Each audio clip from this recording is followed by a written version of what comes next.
Commission বৈঠক শেষে জানানো হবে চূড়ান্ত সিদ্ধান্ত। এ নিয়ে বিস্তারিত জানাতে বিশ্ববিদ্যালয় ক্যাম্পাস থেকে যুক্ত হয়েছেন রাকিবুল হাসান। রাকিব, বৈঠক কখন শুরু হয়েছে আর এই বৈঠকে কি ছাত্রদের কি কোনো প্রতিনিধি রয়েছে কিনা, কি সিদ্ধান্ত আসতে পারে বলে মনে করছেন?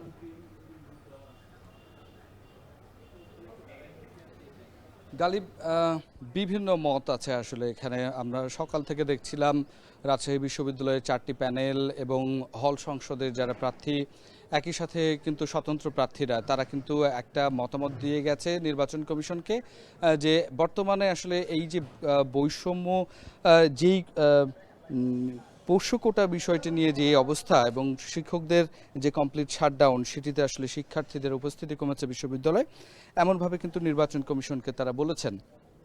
অন্যদিকে ছাত্রদল জানিয়েছে যে আসলে এই পরিস্থিতিতে আসলে শিক্ষার্থী সংকটের জায়গা থেকে তারা নির্বাচনকে দুর্গাপূজার পরে নিতে চাচ্ছেন।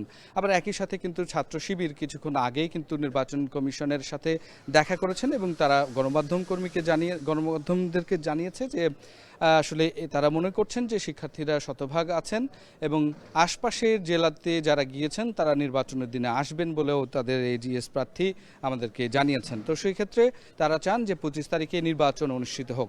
যখন শিক্ষার্থী বা প্যানেলগুলোর এইরকম একটি জায়গায় তারা উপস্থিত হয়েছেন, একমত আসতে পারছেন না, তখন নির্বাচন কমিশন ঠিক 4টার সময় তারা নির্বাচন পুরো কমিশন মিলে আসলে একটি বৈঠকে বসেছেন। তারপরে তারা এই বিষয়ে চূড়ান্ত একটি সিদ্ধান্ত জানাবেন বলে আমাদেরকে এখন পর্যন্ত জানিয়েছেন। তবে যেটি আসলে ধারণা করা হচ্ছে, নির্বাচন কমিশন যেই ইঙ্গিতটি দিচ্ছেন সেটি হচ্ছে যে আসলে শিক্ষার্থীরা যেটি আসলে চান বা সেই বিশ্ববিদ্যালয়ের সার্বিক পরিস্থিতি যদি আসলে তারা নিয়ন্ত্রণে রেখে এই নির্বাচনটি করতে পারেন, তাহলে আসলে নির্বাচনটি অনুষ্ঠিত হওয়ার সম্ভাবনা রয়েছে। তো এখন পর্যন্ত আমরা যেটি দেখছি যে শিক্ষকদের যে দাবি এবং শিক্ষার্থীদের যে দাবি, সেই দাবিগুলোকে বিবেচনা করেই তারা বৈঠক করবেন এবং পরবর্তীতে আমাদেরকে জানাবেন। তো গালিবেই ছিল রাজশাহী থেকে আমার কাছে সর্বশেষ খবর। রাকসুর নির্বাচন পেছানো হবে কিনা তা নিয়ে বৈঠকে বসেছে নির্বাচন কমিশন, সে বিষয়ে